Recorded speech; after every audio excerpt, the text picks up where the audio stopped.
บายดีแล้วมื้อนี้ข้อยสิได้พาเจ้ามาสาป่าเนี่ยสิได้จักโตมื้อนี้ป่าน้ำแห้งสาแล้วสิได้จักโตมาสานำกันเลยเนาะมาสานำกันเลย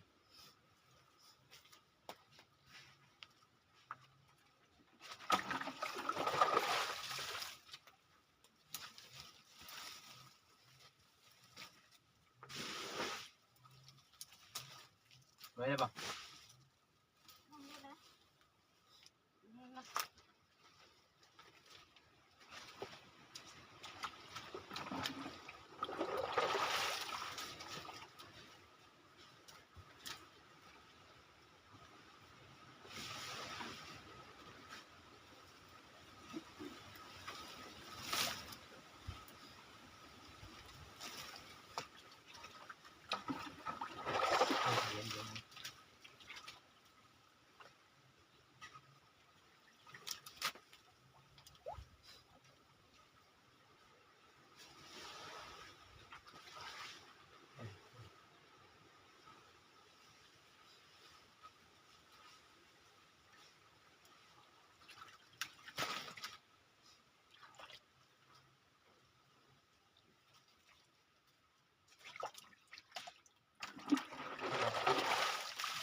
ได้เด้อขอใหญ่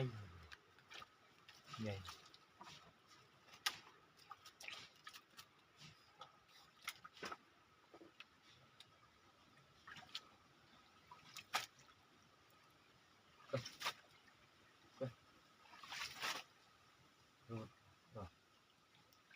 เก่ง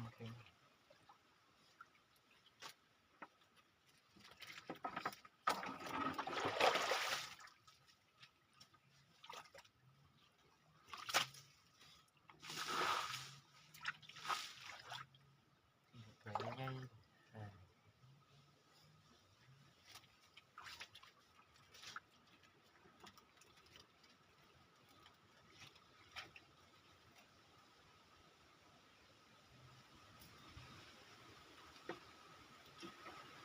ตัวนี้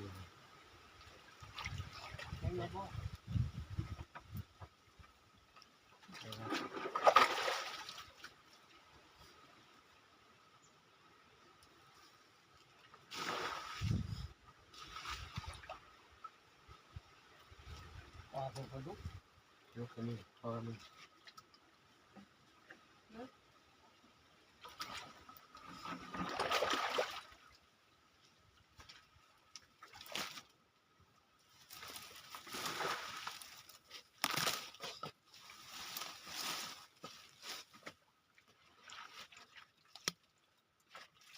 ตัวใหญ่อีหลีหลายทำมันนี่เอาที่ทำมันยกพุ่งเลย พุ่ง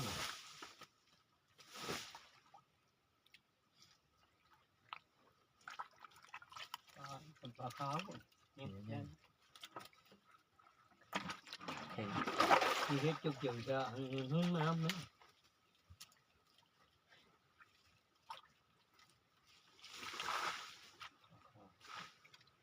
โอ้โห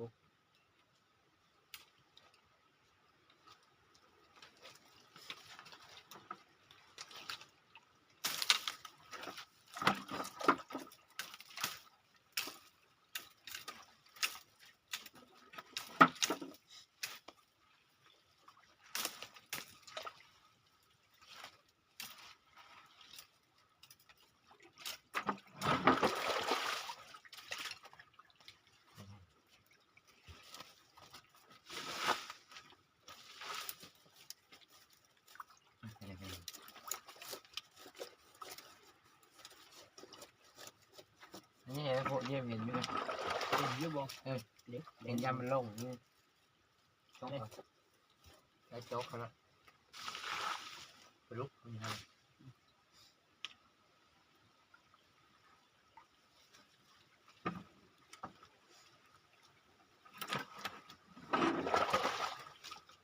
ถ้าอังไกลๆอยู่นี่มันเพิ่งน้ำมันมือมันเสียมันสี เห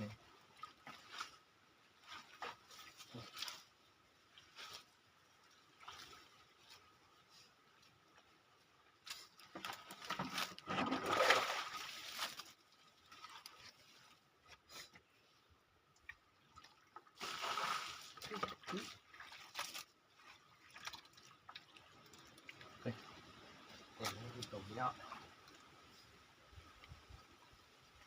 เยี่ยมเลยพอเลย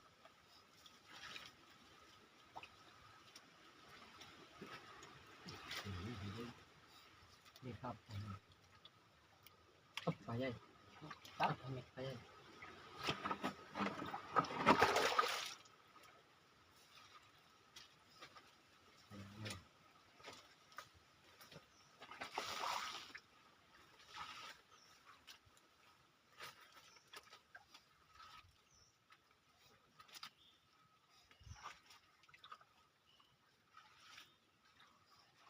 ตัดมีแห้ง ปลาปลาเลยทำ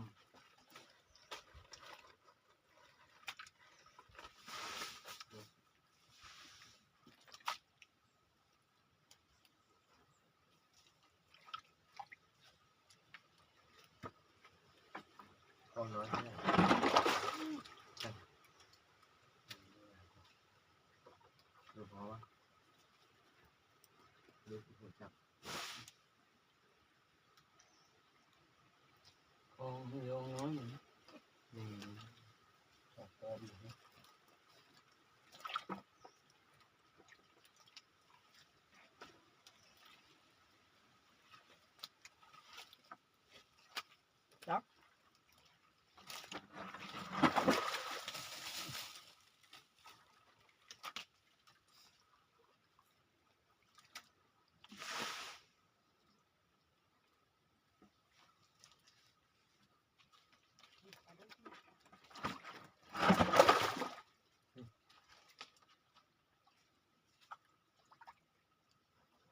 ตัวใหญ่อย่างนี้นี่ให้เขามา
เนี่ยมันหันบอก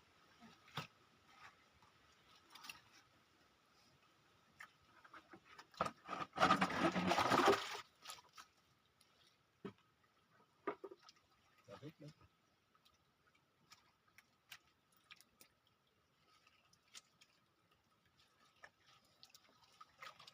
พอแล้วพอแล้วทางละ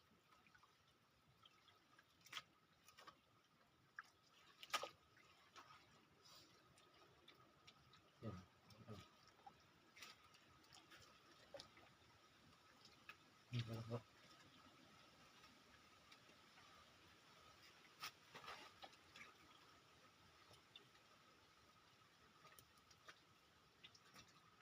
เลย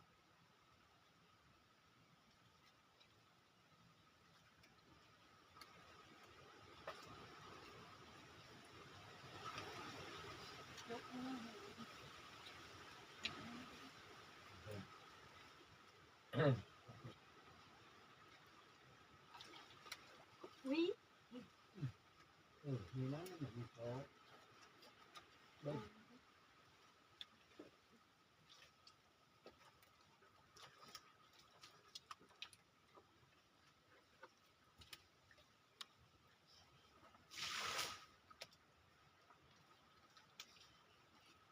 เบิ่งว่างมันทุก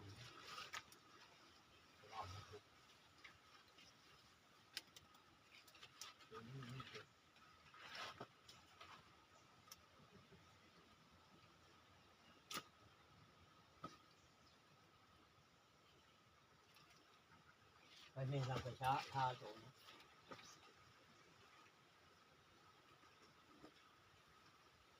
โอ้ย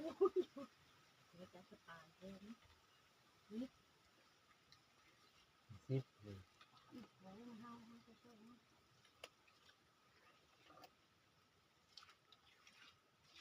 เงินเขา มือมีลมนะ ลุกแล้ว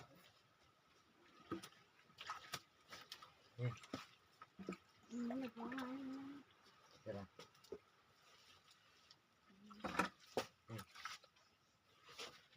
มาพี่ ทำต้องการ เขากล้าเป็นบ่ เป็น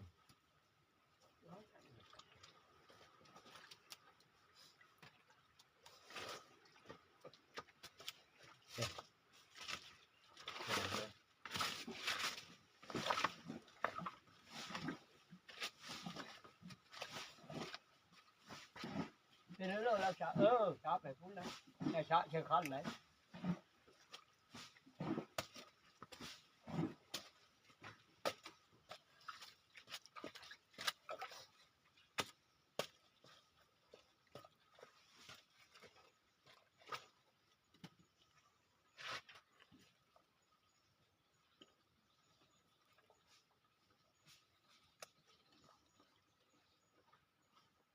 นี่จะปลาพอเป็นไหล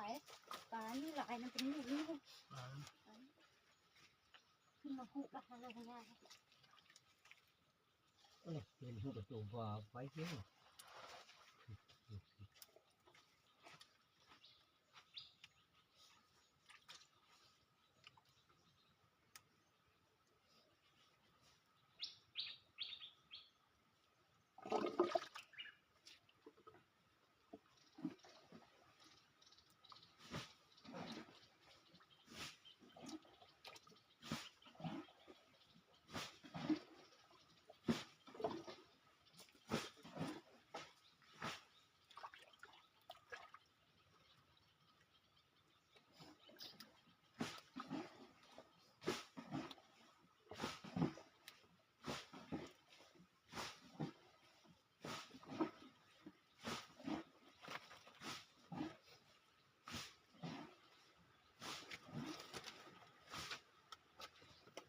ไปเย็น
นี้มันไฟน้ำคู่หมดเลย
รับตรงนี้เนี่ยรับตรงนี้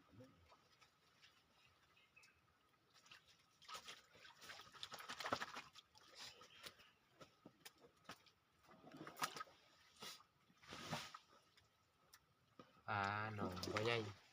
พอดีได้เต็มคลองน้อยพี่น้องเลยนี่ตรงนี้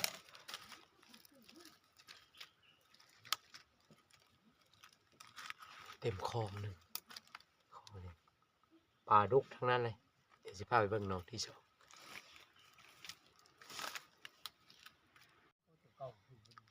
หนองที่สอง เนี่ยที่มันก็ที่ไปที่ดี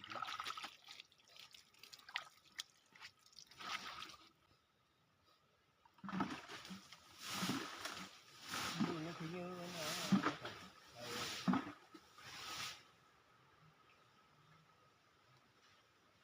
คลองได้ถึงนะ เห็นแล้วคลองน้อยหมด นี่อย่าถือ คลอง จะเอามาไว้นี่นะค่อยฉีดน้ำไปนี่เนี่ย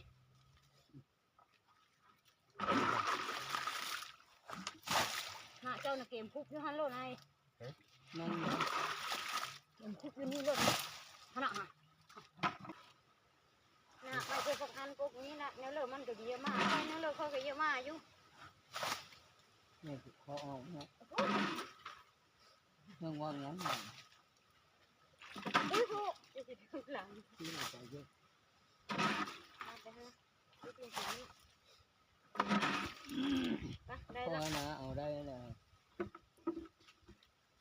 สิไหนมาเก็บปลาบัด ใช่โด่งดีกว่าเป็น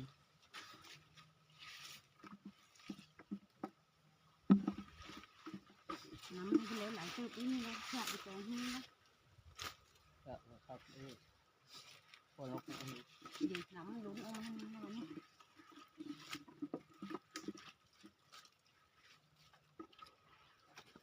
ก็โด่งอยู่ที่ป่า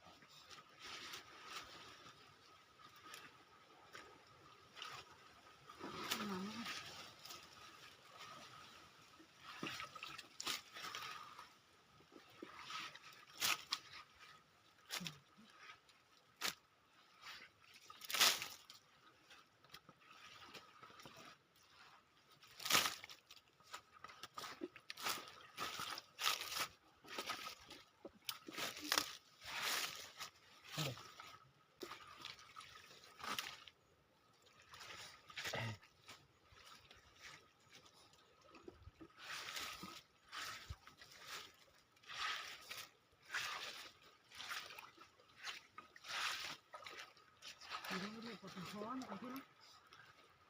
ไหนก็ไหนนี่จ้ะ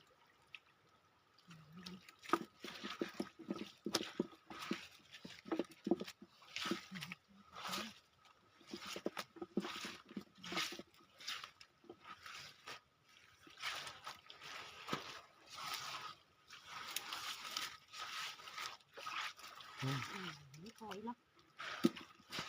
ใช้เดี๋ยวถ่ายแค่นะ แล้วก็กินแค่โอ้ปลาดุกลูก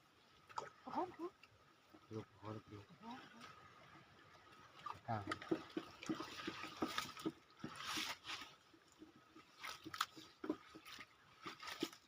อยู่ลายแสดงว่าผลิตก็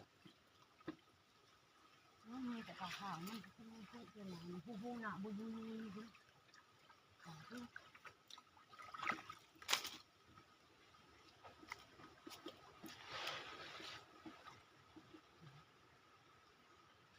เดี๋ยวฉันเจอหนูกินนะ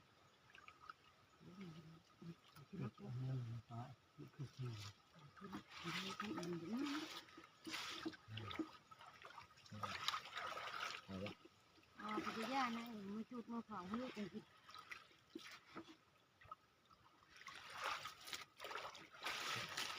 หึ่นน้ำเล็กนิดนี่ว่า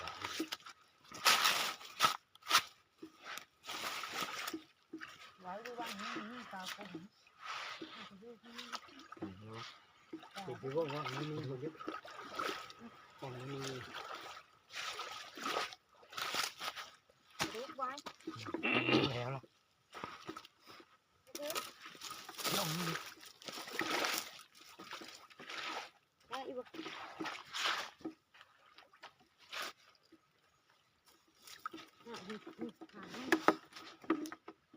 เชาะไปแล้วเลยเชาะชะลุชะคุให้แล้วเก็บของคนมีข้าวฟองแล้วก็เขา ว่างแล้วก็จะเห็นกันยืนกันนี้เลยว่างนี้แหละไม่เห็น ทางนั้นพวกนั้น ยืนแล้ว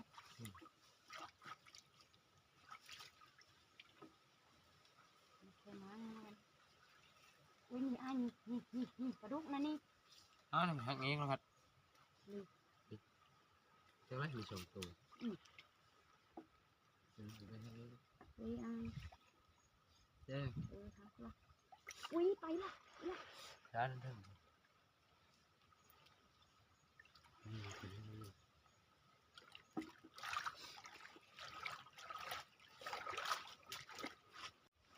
เอาได้ลายเท่าไหร่เนาะมาเบิ่งกันเนาะ อุ้ยอายเราเบิ่งน้ำกันมีไปใช่ไหม ป้าเขากันสิไปเลยนะเลยร้องจะคุกเลยพอดี ได้เครื่องคู่พี่น้องเอ้ย มีทั้งป่าเยียนแล้วก็ป่าคอเนาะสระป่าน้ำแห้งเนี่ยบัดนี้ก็เสียเข้าคอกมาอีกเอาแตะปากกลมเนาะ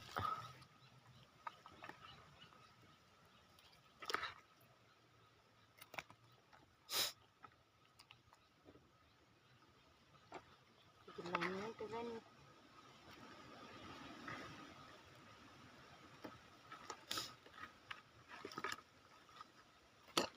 มีทั้งป่าคอใหญ่ป่าเข่งใหญ่ปลาดุกพร้อม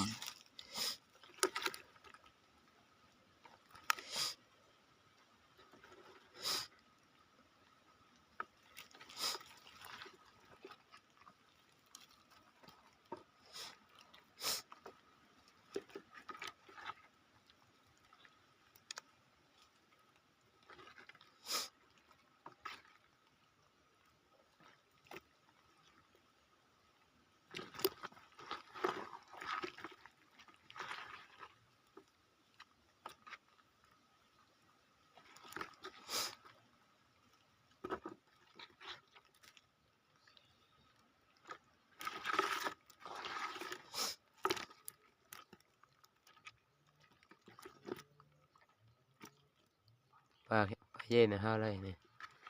ปลาไหลไหลไปเรื่อยๆเอาไหลเ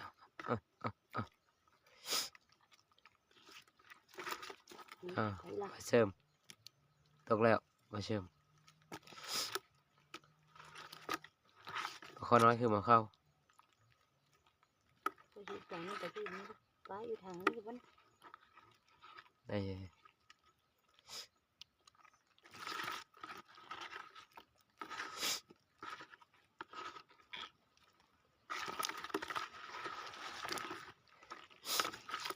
นอนนี่ จบเนาะพอได้แจ้วแรงเดี๋ยวมื้อหน้าสิพาไปใช้เนาะมือกล้องเป็นเสียงนะเป็นเสียงแล้วพาก็ได้บ่หลายนะน้องน้ำเนี่ยน้องน้ำแห้งเนี่ยเป็นห้วยไว้น้อยๆ